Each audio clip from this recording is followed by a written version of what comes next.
Okay, you're on. I think we're still. Yeah, good morning, everybody. We are slowly tracking our way down the laws of Mukseh.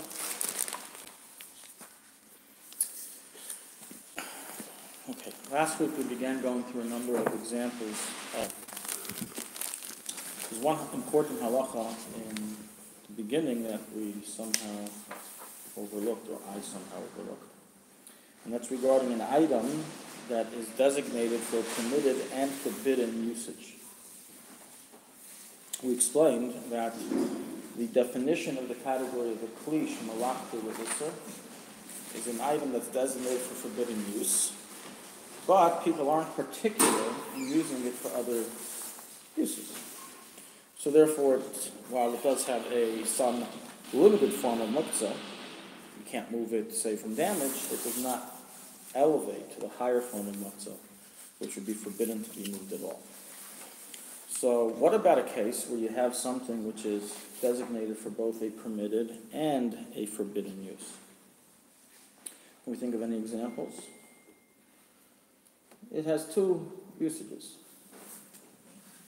Well, I mean, we did like a hammer would be something as well.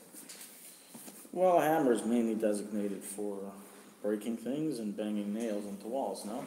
Oh, so you can't say just because it can be used for nuts that it's got a... Right, I'm talking about designated, that like this is... Two designated, yeah. One not and one yes. All right, how about a knife?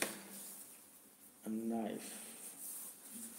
Okay, let's say a shechita knife, good. A shechita knife is used to shech, but he also used it to cut tomatoes. He's not worried. He knows how to sharpen his knife in 2 minutes. He doesn't care. He'll cut tomatoes, he'll cut sounds, the best knife out there. And he'll go back on Sunday and sharpen it. So it's designated for two uses. It stays inside the kitchen for cutting salad, and whenever he needs to shech, he goes out and he shechs with it. So let's see Sif Chaf Aleph. This is in 308:21. Kli shemalachta l'isser v'leheter. A vessel that is designated to do forbidden work on Shabbos as well as permitted work on Shabbos. Mutter l'tautelei, it is permitted to be moved. Af l'tzorech hakli atzmo. You're allowed to move it even to save it from damage. Kedin kli shemalachta l'heter, as the law regarding a vessel that's designated for a permitted use. Since it's also designated for permitted use. So the Alter here basically it writes here a very clear ruling that an item that is designated for both a permitted and a forbidden usage, then it's not mukseh. It goes down to the lowest level, which is like a fork and a knife. So you can move it for whatever you want. You can move it for any purpose. It's called MMI then, no? It's not no, it's not an MMI. It's not a kli shemalachta l'isser. That's the whole point. It's only kli shemalachta l'isser, what we're calling an MMI, Mukseh machmas isser, if it's designated for a forbidden use. Only. Like this is when it's designated for forbidden and there's a permitted use. In such a case, it doesn't become kli shemalachta l'isser. Hammer. So we mentioned before a hammer. So it depends. If a hammer is staying with all your tools, then its main designation is for what? Is for banging stuff and breaking stuff, etc., which is also to do on Shabbos. Once in a while, if you have a nut that needs to be cracked, you take a hammer. But if you're eating nuts all the time, you have nuts every single morning, and you just decide, I'm just going to leave the hammer in the kitchen drawer. And in fact, it ends up you use the hammer more often to break the nuts than you do to bang a nail into the wall, then that hammer is considered designated for both permitted and forbidden use, and it's not mukseh. Be like the tomato knife. You can move it for any purpose that you want. Now, there's a discussion in the poskim regarding if this concept only applies if majority of the usage is for a permitted use, or even if only minority of the usage is for permitted use. In other words, do we follow the percentage of usage of the item, or do we follow the fact that you designated it? It's designated for this and for that. I don't know which one I use more. Maybe I use it more for the forbidden thing. I'd say not percentage, because it's too difficult to evaluate for each item what the percentage is. So the Pri Megadim Mishnah Brura. The Pri Megadim explains that you follow majority of the usage. But the implication of the Alter Rebbe, and so other poskim, is that as long as it was designated for permitted use, the Chachamim did not make their decree. Let's think about it in logic. Logically, the reason why there's a restriction on a Klisha Malachta L'Isser is because we're afraid you may come to do a forbidden use with the vessel. So if it has a designation for forbidden use, then seemingly this suspicion applies and we should apply the Mukseh regulations.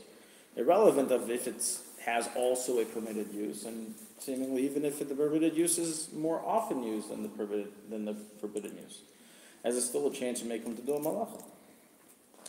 So from this we see is that even though the main reason of the restriction of a Klisha Malachta L'Isser is because you may come to do a forbidden action with it on Shabbos, the Chachamim didn't make it open ground to suspect in every direction possible. There has to be some criteria met in order for this suspicion to be met. And one criteria is that it has to be solely designated for that use. If it has already this permitted use, then you're right, it's possible to do malacha. You can do a malacha with a fork. You can break it in half. A person can use a disposable fork and break it as, destroy the teeth while he's eating, chewing on the fork. So we're not going to let people use forks and call it a Klisha Malachta L'Isser, because there's a chance. So obviously we follow what's its designated use, and then there's a lot more of a chance that a person can come to do a malacha with it, and that's when it's forbidden, but not in the case where it's designated for both. So I was asked recently, what's the halacha regarding a watch that is it acts as telling the time, as well as a calculator and a phone and you name it. It has all these different features, this watch, that you can, has a radio. What's its status on Shabbos? So, on the one hand, you can say it's designated for forbidden use. You have to press buttons in order to activate all of these features. So it's definitely at least a Klisha Malachta L'Isser. On the other hand, it's designated for showing us the time, which is technically a permitted use to look at your watch for the time. Or if it's something that's also fancy, and it's a fancy watch, a nice looking watch, it's designated for ornament purposes.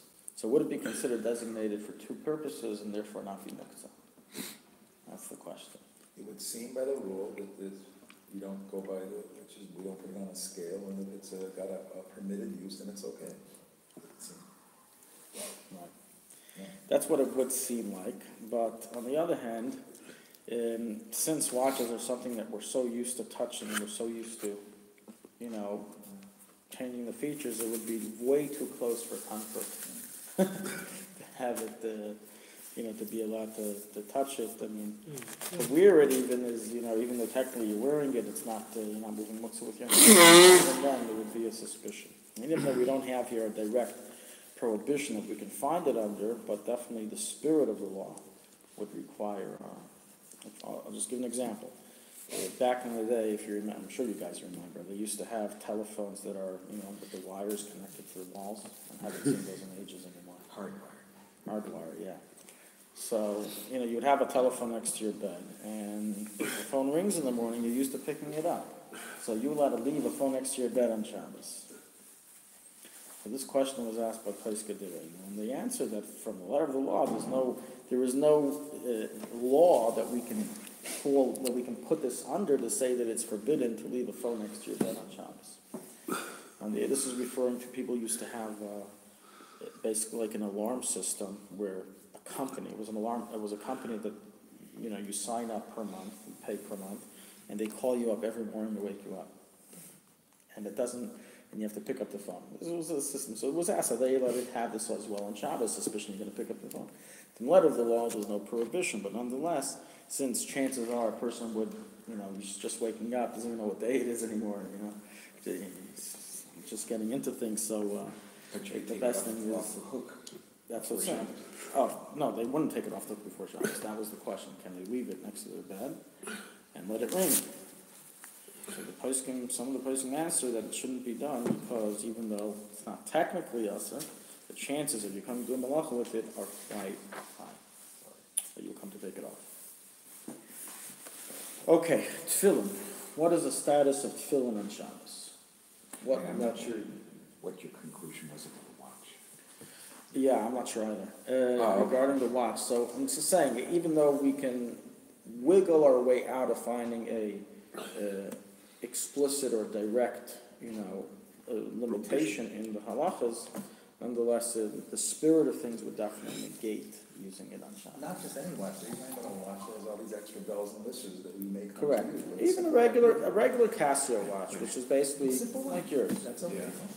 So it's definitely a cliche malach d'isser because it's meant to tell time and it's not worn for ornament purposes. You don't wear it for. This is as cheap a watch as I can Tell get. time is okay. You try to hide it. Now time is okay. Right. So yeah, but we remember we discussed last week how a clock is accustomed to be considered a cliche malach d'isser because it measures time. Remember? But no, wanting to know what time it is okay. You could, because you can use it, correct. So definitely, to wear it on your wrist for the sake of knowing what time it is not a problem. And I believe Not a problem, but that's measuring time, so I don't understand, you just said it's a clock-like thing. so therefore, you can't move it to save it from damage.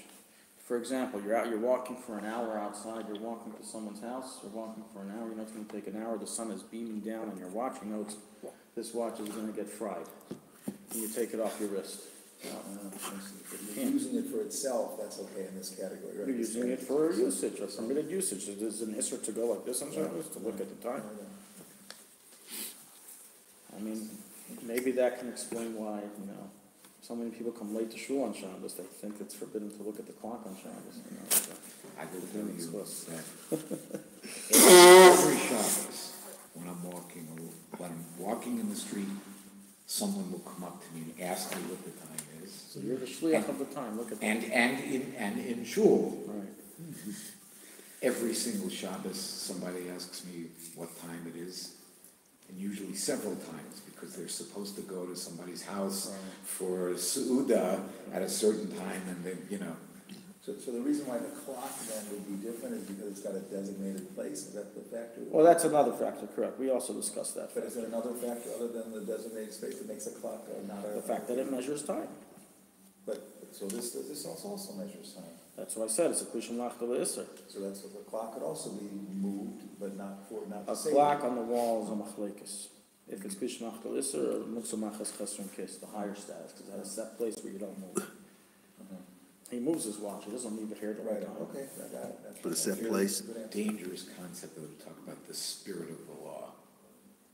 The secular legal system has the same issue. Yeah.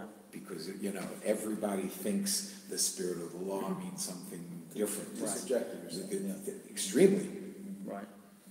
Right. So obviously we're, lahavdil al-favdalos, we're not immune to the, current debates going on in many judicial societies of, everyone wants to follow the law of the land, but you have from one end to the other end of the spectrum of interpretation, all based on, what was the intent. You're right. In these things, we can't say that, this is forbidden due to this and this law that was already instated. But nonetheless, it's what we can say is that if you're asking the Rav, can you wear such a watch on Shabbos? The answer would be, we do not suggest it. We're allowed to make suggestions. I can't say it's forbidden. No, I don't have the right to say it's forbidden, but we do have the ability to tell a person that a person should distance himself. I mean, that's based on other halachas. There are halachas that say a person should distance himself from transgression and from falling to sin, so that would be bound under that. There are other laws that it could fall under other than a specific restriction in the laws of Shabbos. And it would get worse as you get more bells and whistles and things you could touch that are Israel, things that you could, the ones that are fancier that have all kinds of bells and whistles, as you said, to start with. Yeah, and I would say it all depends on, if a person told me, listen, it has all these features, it's even a TV, there's so many things, but I really don't use it for anything but to look at the time. So that's okay, so no problem. You want to wear it, you can wear it, you have to And of course, it can't be that he's so makbid on it. If he's very makbid on it, then it's Mukseh Machas Chesron Kiss. It goes up a step. Makbid in what way? I'm saying he's Damage. very careful that nothing doesn't get damaged, nothing happens to it. But if he says, no, I don't care, it's an old watch. Yeah. Then it's just MMI and you can do all the basic rules. So you can move it to tell the time. Okay, tefillin. What's the status of tefillin? So I don't think anyone here is putting on tefillin on Shabbos, so that's definitely not our issue, right? But can you move tefillin? If you walk into shul, some guy left his tefillin on the table. You want to daven here, can you move his tefillin? Or someone left his tefillin on a bench. You're not supposed to sit on the same level as a sefer, especially stam, sefer Torah, tefillin and mezuzahs. Can you lift it up? Or if tefillin fell on the floor, is it allowed to be picked up on Shabbos? Or, as once actually happened to me, picked up? that's our question. Oh, We haven't yet said the answer. We have a lot of material to get to the answer. You're walking and you, lo and behold, you see a pair of tefillin that's been ransacked, that's been opened. In my case scenario, we were in the beach, in the hotel beach section of Miami, at 41st Street. This was Shabbos afternoon. And we went to a certain hotel, and we were outside there was a construction site right next to the pool. And we went over there, and I saw a pair of tefillin, Rashi and Rabbi Toms, that were opened. The scrolls were taken out, but they were left there. But the tefillin was cut open, like dissected. What can we do with it on Shabbos? Tefillin Mukseh, someone stole it. Someone stole someone's tefillin. A ganav stole the tefillin, a guy, thinking that the Jews must keep all their diamonds in there, which they do, but the spiritual ones. And took just the... He didn't take anything. He thought there were diamonds. He thought there were dollars cut inside. it open, but didn't take the... He took it out to see what it was. When it was $1 bill, and it was $100 bill or something. It was $1,000 bills. I cannot predict to you what ran through that ganav's head. But he definitely didn't bother returning it. He just left it there. So do we know enough rules now? Do we How know can enough Tashmishi rules now to Kedusha answer be this question Mukseh? ourselves? Unless there's a special factor that Right. So actually, tefillin is a case which defies all the logics and rules of Mukseh. And in the poskim, outside the altar, I'm saying, in the general poskim, we find three approaches to how to view tefillin. Approach one, what we call the right wing, the most extreme approach, is that tefillin is the highest level of Mukseh. Why? Number one, it's not just that you don't have to put on tefillin on Shabbos. Tefillin, Hashem, we work so hard every the whole 6 days a week. We go to Minyan, we put on tefillin, it's heavy on our heads. One day Hashem gave us a vacation. No. It's forbidden to put on tefillin on Shabbos. As tefillin is a sign between us and God that we place on our bodies. Shabbos takes the place of that sign.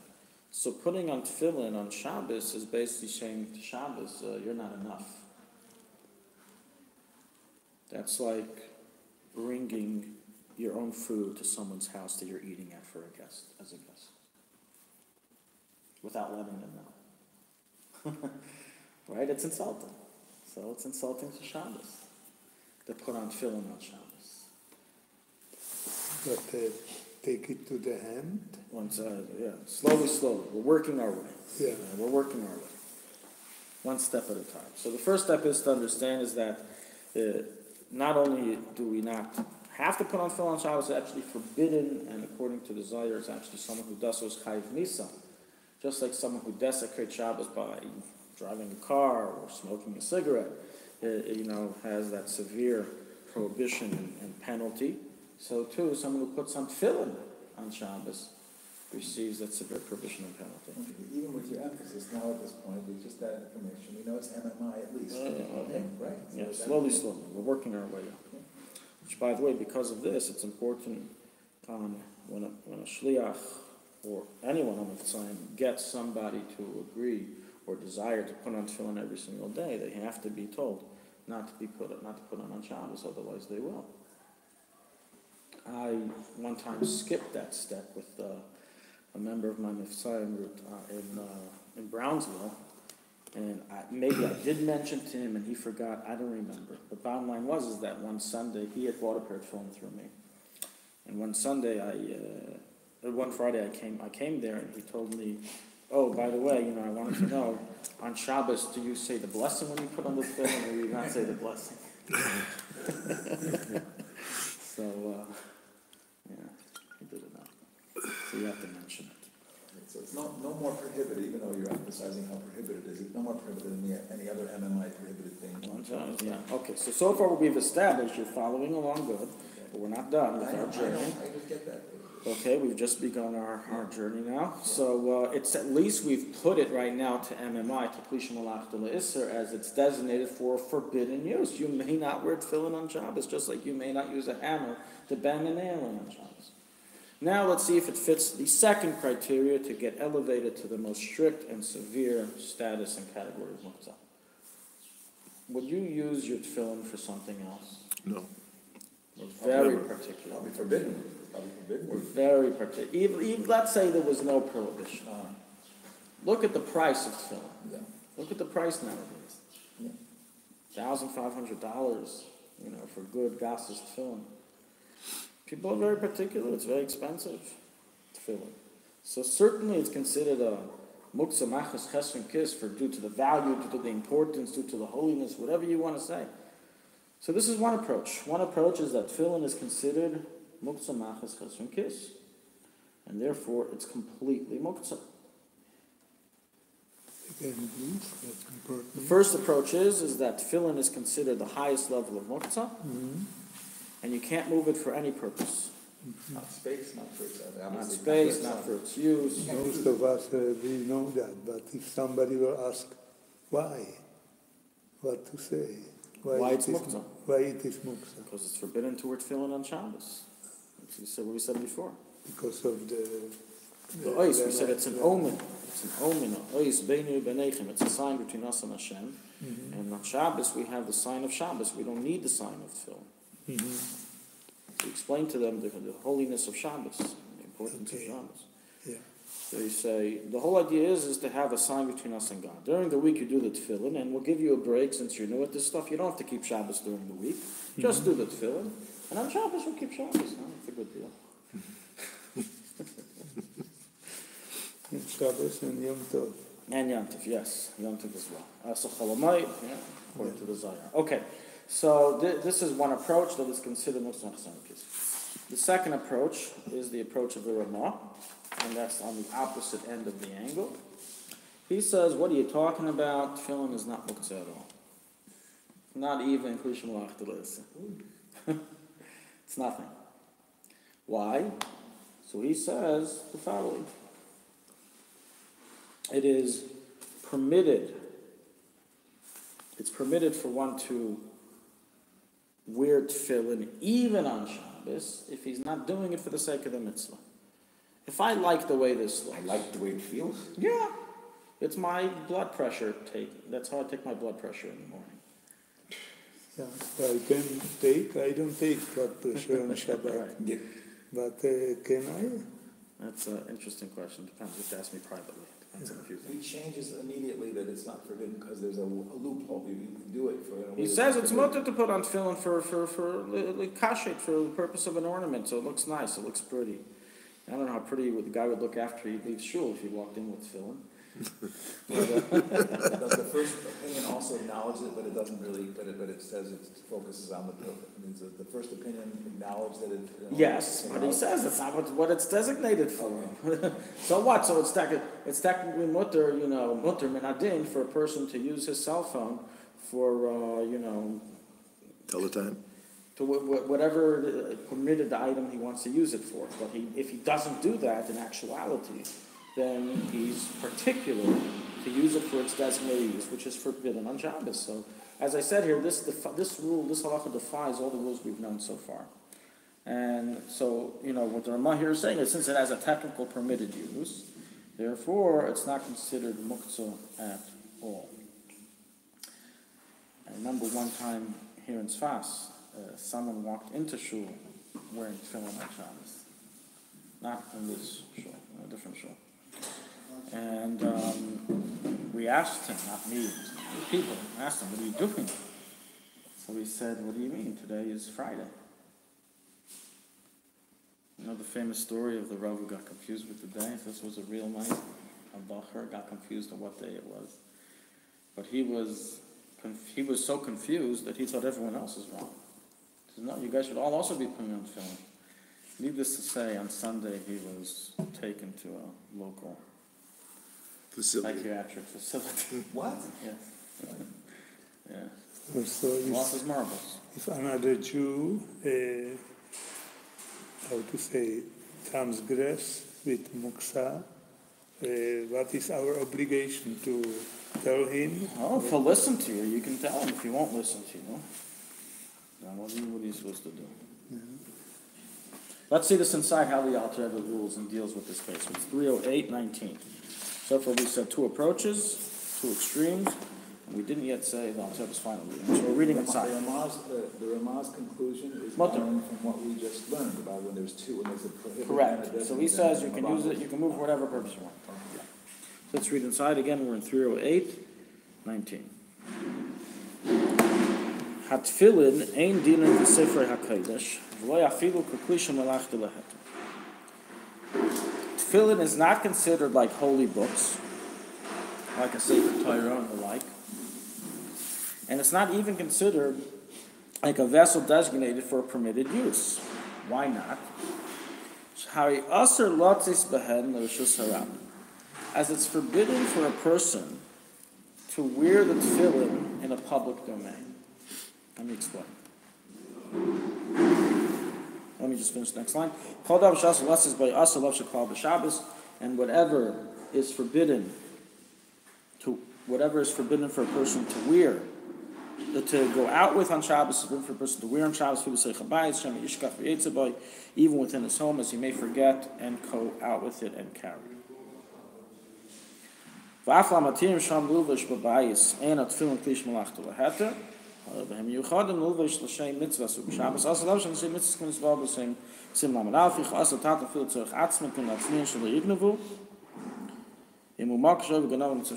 going to go back and translate this half, but let's just say the first half that we said. So first, Alter Rebbe automatically negates the ruling of the Ramah, and it says it is definitely some level of Mukseh. It is not Kli Shemalach B'Leheter as the Ramah claim. And this ruling of the Alter Rebbe is really the ruling of majority of the Poskim, the Taz, and the Ram, which argued on the Ramah and the Shulchan Aruch. Does the Alter Rebbe prohibit the reason for the prohibition that you can't wear in a public place and not even? I'm going to explain that right now. Does that align with the first approach to this forbiddenness? I'm going to explain that right now.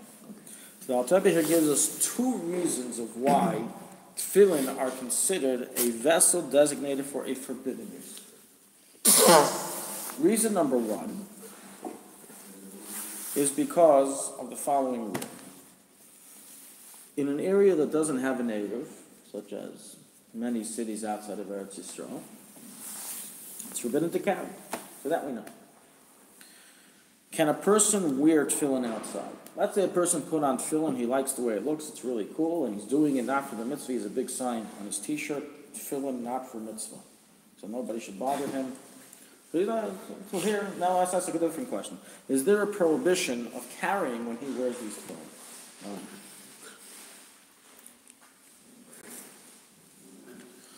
So the answer is that it's usher to leave with tefillin in Rosh Hashanah. It's usher for a person to wear tefillin even in Rosh Hashanah. It's not considered exactly like a garment. It's considered more like a masa. It's considered like you're carrying something. So since you cannot wear tefillin in a public domain due to the carrying prohibition, therefore you may also not wear it even inside your home. I'll explain. It's the same with a hammer until you said that, right? Can't carry a hammer in public domain either. Correct. Okay. Goldstein. Okay. There's a rule in the laws of carrying in Siman Shin Aleph 301. It says as follows. Any item that you cannot carry on Shabbos, you cannot wear on Shabbos, you cannot put in your pocket on Shabbos, because you cannot carry in your pocket on Shabbos without an area. You can't do it either inside your own house. So if there's a certain, let's just talk for example, you spoke about a hammer. Let's speak about a sitter, okay, a pocket sitter. Am I allowed to have a pocket sitter in my pocket of my kapata or jacket that I'm going to shul with, and I make sure it's only for the house, I'm not going to carry that pocket sitter to shul. There's no eruv in the sitter. Am I allowed to leave it in my pocket while I'm in my home? The answer is no. Because anything you leave in your pocket, there's a chance, and we worry of this chance, that you will forget and come to carry when you walk outside. So the halacha is you cannot place these items in your pocket. Only where there's no air. Correct. In an area without an eruv. So like Tissues. If there's no eruv, you cannot leave tissues in your pocket, even in your house. Leave the tissues on the table. Keys, obviously, also not, of course, nothing. Nothing. Even if you say, but I'm going to take it off. I'm not going to carry it. Nope, it's forbidden. So too regarding things that you're wearing that you're not allowed to wear outside. Tefillin, which is considered an item that you're carrying, it's not like a jacket or a shirt or a hat, and you cannot wear it outside. So therefore, you can't wear it either inside the house. So here the Alter Rebbe completely negates the idea that you can wear tefillin on Shabbos. Says either you can't wear tefillin on Shabbos because tefillin is designated for forbidden usage. Even if you hold that I'm putting on tefillin, I'm allowed to put on tefillin for the sake of it looks cool. Nonetheless, because you can't carry it on Shabbos, therefore, because of that reason, you can't put it on. Now, what about a city with an eruv? That reason doesn't apply. Or what about, according to those poskim who are arguing this, our poskim who rule, no, we're not that worried. You are allowed to wear things in your house, and we don't restrict your own home because of what may happen outside the home. Here's a machlekes. So the Alter Rebbe continues that even according to those poskim, even those who hold that you're allowed to wear the tefillin at home, even according to them, the tefillin are still not considered a vessel designated for a permitted use. Mitzvah, since they are designated to be worn for the sake of a mitzvah, and on Shabbos it is forbidden to wear tefillin for the sake of a mitzvah. As explained in chapter 31, the therefore concludes the Alter Rebbe, the halacha of tefillin is that it's forbidden for it to be moved, even for the sake of saving it from monetary loss. It's for if a person sees a pair of tefillin that was left in a base medrash, sure, he left his tefillin in a base medrash, and he knows that if he leaves, in certain public areas, you have to be very careful with your tefillin. Never leave it unsupervised, such as the kaisel, many shtiblach. Never leave anything there unsupervised. I remember once in the famous shul next in Geula, and what's it called? Moshe. Nachlas Moshe. Anyways, it's one of the biggest shtiblach in Geula over there. I left the bag with my tefillin with everything inside of it. I literally left for a minute. I come back, the whole thing was ransacked. The guy didn't take my tefillin, but he was searching for something. I say, you cannot, a person's afraid it's going to get stolen on Shabbos. It's asur to move Mukseh l'tzarech atzma. It's asur to move Mukseh for the sake of saving it from damage, that you will not receive a monetary loss. Says the Alter Rebbe, this is only in a place like this shul I told you about, or other shtiblach, or in 770, where the ganavim are Jewish. So the ganavim aren't going to take the tefillin and burn them. They're not going to take the tefillin and throw them in the garbage. They're going to take the tefillin and try to sell them. They're money hungry. That's where they're stealing it. So there's no worry. There's no worry that the tefillin are going to be belittled, desecrated by these Jewish thieves. However, if it's a place with majority goyim, then you are allowed to go ahead and save it from design. So here we already found an interesting ruling. So first of all, the Alter Rebbe here gives an arbitration between the two extremes. Tefillin is in the middle. It's considered designated for forbidden use, but it doesn't go up to the step of Mukseh Machas Chesron Kiss, and therefore you're allowed to move it for its space. You're allowed to move it. Well, we can just finish that. L'tzorech gufan, l'tzorech makom and mutter. We'll read that afterwards. But to move it, to save it from getting stolen and the like, monetary loss, that it retains the restriction of Klishon Lachtel Isser, and you cannot do so, but only if it won't come to become desecrated. And this is a new rule, that if a holy item will become desecrated, you are allowed to move it, and we put aside laws of Mukseh. So from here we can already deduce the halacha. If a pair of tefillin falls on the floor on Shabbos, may you pick it up? Yes. The answer is yes, you may. Because you might step on it. So what? It's desecrated right now, it's sitting on the floor. The first approach puts it all the way up to the highest, right? Yes. The highest prohibition. Yes, Because there is no permitted use of any kind. correct. And what's the Alter permitted use of any Oh, kind? very good, very good. So yeah, I want to Throw another question. If tefillin are left, let's say, on a windowsill, and that windowsill over there in particular is, if it rains, it's gonna rain in, and it's gonna cause damage To the to tefillin. tefillin. Right, So so in that any case, you damage can- to the tefillin, that's what we just learned. Any damage that will happen to the tefillin, the Chachamim put aside Mukseh for the sake of saving this holy item from desecration.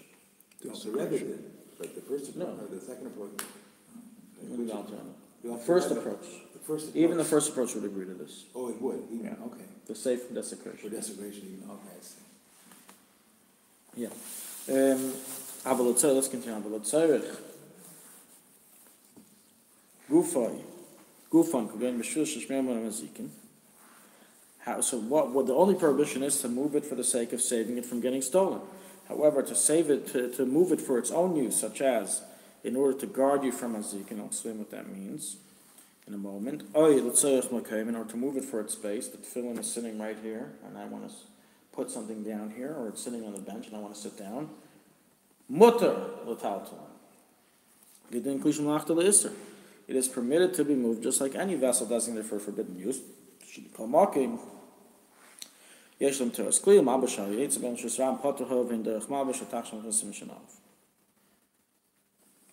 Okay, So the Alter Rebbe doesn't put it in the keys, in that piece. so let's explain a little bit of what's going on here and summarize it. The Alter Rebbe here learns a middle approach which doesn't make much sense. He learns here an approach that it falls under Klishon Lachtel Isser and all of its laws, which would mean that you can move tefillin on Shabbos if you need space. Or the gufan, you can do an action with the tefillin. What's the action? So we said over here to guard them from azikin. It used to be that people were very superstitious about demons and evil spirits. Till today, but not as much. And whenever somebody would go to the fields, they would, let's say, back in the bathroom was in the outskirts of the city, in the fields. So people would be worried, people would be scared that, they may have some company of these evil forces. So they would put on tefillin to guard them from those forces. It's one of the uses of tefillin, is to guard from the mazikin. So he's saying on Shabbos, if a person wants to put on his tefillin, not for the mitzvah, but to guard from the evil, damaging forces, it would be mutter. Now why? Why doesn't it become, as the first approach says, the highest level of Mukseh? It's designated for forbidden use. You don't use it for anything else, and you're very particular with it. So the Alter Rebbe doesn't tell us why. What he does tell us is the following.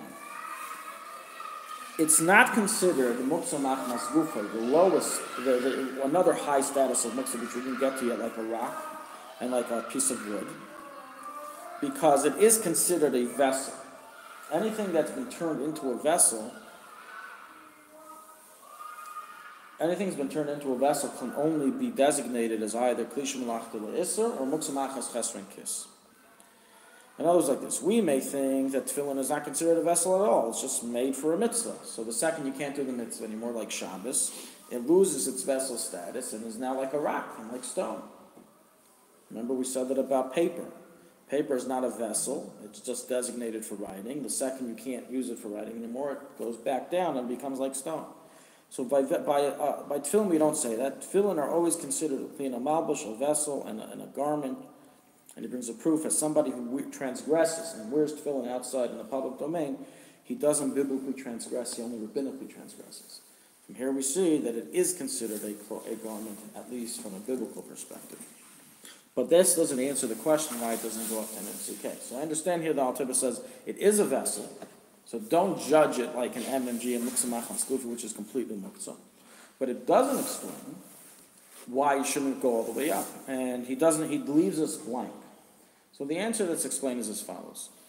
By Torah objects, by holy objects, the Chachamim the sages wanted to emphasize their holiness by giving them different standards of Mukseh. So they basically demoted them one level. So tefillin, they never wanted to give the highest standard, even though it fulfills all the conditions, and they demoted it to always have the lower standard. The Alter Rebbe himself didn't do that. You're saying the sages did that. Well, they're learning from how the sages rule. It's the Alter Rebbe, the Rabbi, the Taz. The Alter Rebbe is not the lone opinion here. But you said he left it blank. Now you're saying this because the sages. The Ramah is the one who says it's completely, it's not Mukseh at all. Right. So, again, this is the reason. The Ramah, we asked the Ramah, how can you say it's not Mukseh at all? The reason is because the sages, regarding holy items, they didn't want to give it the regular standards of Mukseh. They wanted to give it a demoted status. So the Ramah learns that it's not Mukseh at all. It's completely mutter to move for any purpose, even to save from a Jewish robber. While the Alter Rebbe, like Rabbi Taz, learned that no, it is one level of Mukseh, but not the highest level of Mukseh. Because he acknowledges the sages' ruling, you're saying. He didn't come up with it himself, but the sages did, and so he acknowledges that. Okay.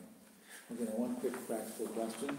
When I open my tefillin bag, when I unzip my tefillin bag on Shabbos, I pull out my talis, where I sometimes, I guess, mistakenly leave it. So your first question is, may I do that? When I open the zipper to pull out my talis of the tefillin underneath, it'll be jostled. I won't ever touch the tefillin. It won't be like, is it like when we are machinery? So let's see over here. We have some questions here. Okay, let's go through these questions and then we'll be able to finish this off. So again, to summarize, tefillin that are found in an area that can lead them to be desecrated, or they're currently in a desecrated area, an area that's causing them to be desecrated, may be moved on Shabbos, irrelevant of who you hold like. Tefillin that are in your way may be moved for the space. Tefillin that you have a worry they may get stolen, you have to start doing, you have to then basically evaluate what are the identity of the robbers in this area. Are they Gentiles or Jews? So here in Tzfas you have a big problem because you most likely will not be able to move tefillin. I guess the majority of tefillin stealers are probably Jewish, right? A Jew. Yeah. They're Jewish. So. Oh, you did? Yeah. You did tshuva. Tshuva the hard way. Okay. So in such a situation, we're in big trouble. You basically cannot move it. So what do we do in this case? Remember, we learned the original rule. Move with a shina. You can move your tefillin with a shina. Use the back of your hands. You don't want to leave your tefillin in an area that can get stolen. Move it away. Put it away somewhere that it will not get stolen. But without your hands. Right? Okay, so some questions and answers. The halacha is that it's forbidden for a couple to engage in intimacy in a room that contains holy books, or a sefer Torah, or tefillin, or a mezuzah inside the room. So the question is, can the tefillin be removed from the room? Can you pick up the tefillin and move them out? Now, what's the basis of the allowance that we should even be thinking about this, speculating this permission, this allowance? Desecration. What's that? It's a desecration of the tefillin. Well, don't be intimate. Don't do anything. Who says you have to do something? Don't do anything, and then it won't be a desecration. One thing's for sure: intimacy is forbidden in the area with tefillin. A person wants to take out the tefillin in order to permit intimacy. But the question is it permitted to me to move tefillin for such a purpose? We don't find that you can move Mukseh for the sake of a mitzvah. We don't find such a thing. On the other hand, maybe it's considered like for the need of the space. Sit just like when tefillin are right here in front of me on the table. I want to put my book down over here. I'm allowed to move it because it's preventing me from doing something. So through here, the tefillin in the bedroom are preventing me from doing something. And by me moving, I'll be able to do it. For example, it's on a bench. And I don't plan on sitting in the area of the tefillin, but I want to sit on the bench, and I can't sit it when I'm on the same level. So it's preventing me from doing something. So how do we view that situation? Practically, this is discussed amongst the Paiskim. And it's a machlekes.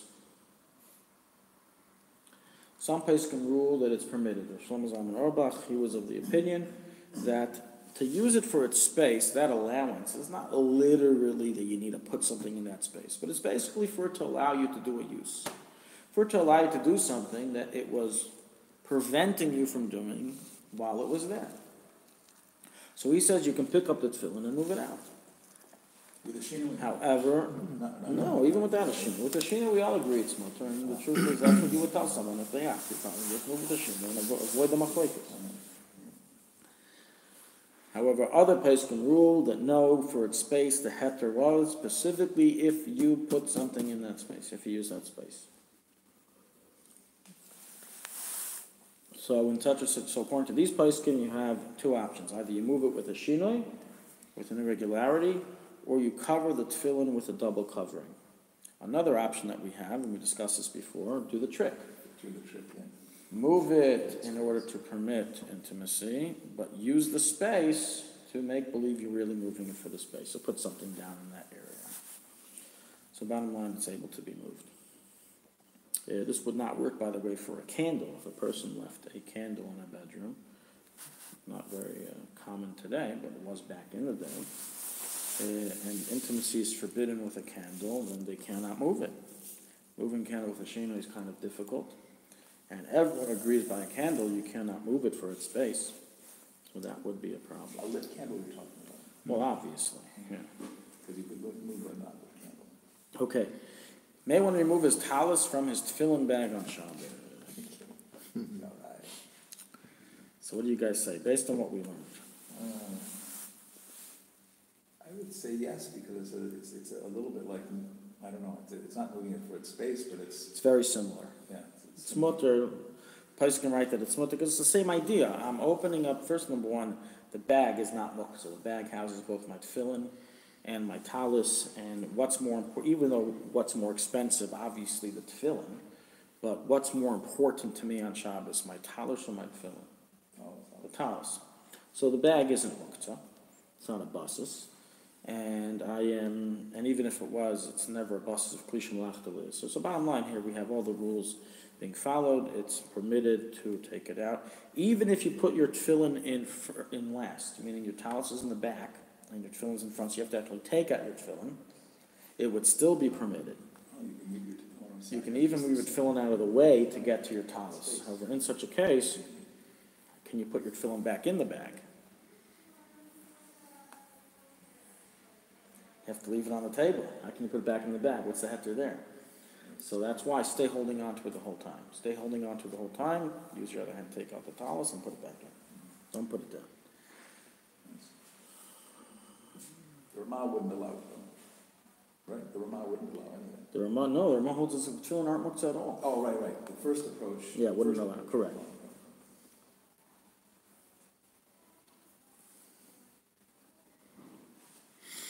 May one move his tefillin out of the rain or from the sun. So this is basically the same idea we mentioned before, that if you're afraid the tefillin may get ruined, become possible due to water or due to the sun, then it is permitted to be moved to prevent a disgrace.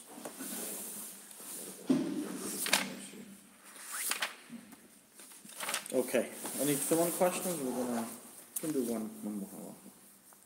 Another 4 minutes. Okay, our next case is dealing with a needle. Is a needle mukseh on Shabbos? So it used to be that people used to sew at home. Is this the What he used to? Sew. For sewing. Yeah. Well, they did SEW and SOW. Yeah. Today people do neither. But many people do neither. So, but still, needles are, they have good usages. We can use a needle to get a splinter out. That's very useful. So the question is, what's the status of a needle on Shabbos? And let's talk about taking a splinter out. A very painful splinter in your finger, and it's really bugging you. It's really hurting. It's really painful. Can you take it out on Shabbos? So obviously, if taking out the splinter on Shabbos will cause you to bleed, it's a problem of making a chabura, of making a wound on Shabbos, and it would be forbidden.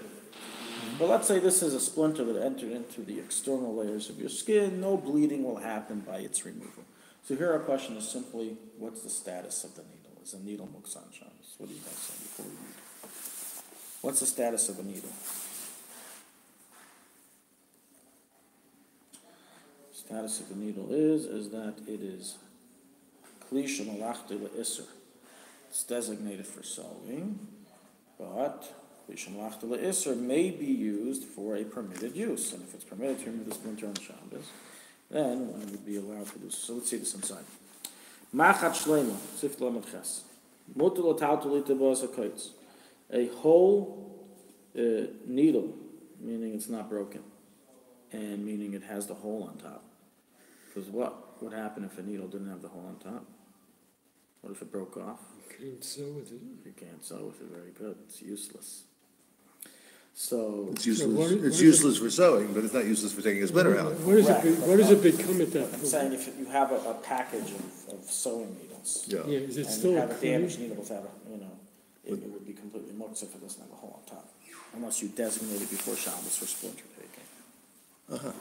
Yeah, because that's not a clean. It It's goes not out of being a anymore. clean. Exactly. Mach shleim mutat ati de bos akaitz, kedin kli shemalachtel is shemut ati tzarich gufen. So a person may take a whole needle to remove a splinter on Shabbos. You see, this is back in the day, they did this as well. Just like a vessel designated for forbidden use, which is permitted to be moved to use for a permitted purpose. On condition that a person is careful when he takes out the splinter, that he doesn't cause any bleeding to occur. While is doing so transgresses the Issa Deraisa of wounding a person. Even though he has no intent to do so, nonetheless, it's awesome. Now what if you're not sure? It could be it'll cause bleeding, could be it won't. In the case that it's a suffix, a question, then it's mutter. Because the rule is as follows. Whenever you're not sure if a malacha will happen, and it's not inevitable, and you're not intending to do the malacha, then it's permitted to be done on Shabbos. So if you're certain that it's going to cause bleeding, then you can't take it out. But if you're not certain, could be yes, could be no, then even if it caused bleeding in the end of the day, you transgressed nothing.